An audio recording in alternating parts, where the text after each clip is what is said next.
So 2024 to 2026 என்னை பொறுத்த வரைக்கும் sir, it will give two things. One, 100% nobody is going to form a majority government in 2026. இது option ஏவா இருக்கும். So Tamil Nadu will see a pure first time alliance in 2026, option 1.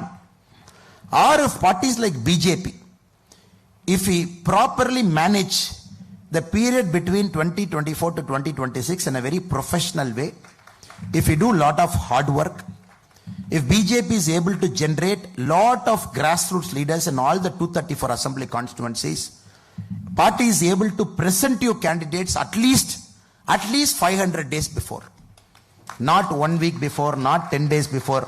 500 நாட்களுக்கு முன்பு 234 தொகுதிக்கும் பாரதிய ஜனதா கட்சி உங்களுக்கு வேட்பாளரை அறிமுகப்படுத்தினால் 2026 பாரதிய ஜனதா கட்சியினுடைய காலம். பட் உங்களுக்கு தெரியும், ஒரு தேசிய கட்சியில் இருக்கும்,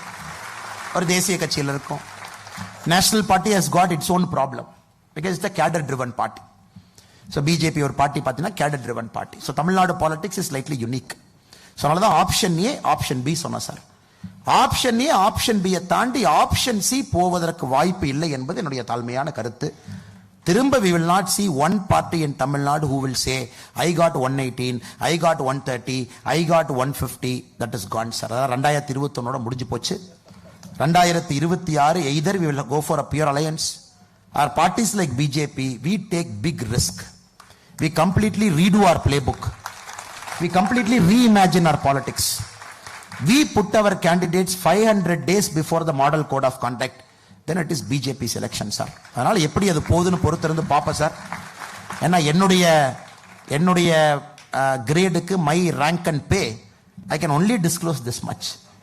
Then everybody has to take that extra bit of courage. எல்லாரும் அந்த extra bit of risk தமிழ்நாடுக்காக எடுக்கணும். But the party is ready, the cadres are ready. We believe it is our time. So I see a wonderful future for Tamil Nadu people. ஒரு வித்தியாசமான அரசியல் 2025 களத்தில் இருக்கும் என்பது என்னுடைய தீர்க்கமான ஒரு நம்பிக்கைங்க.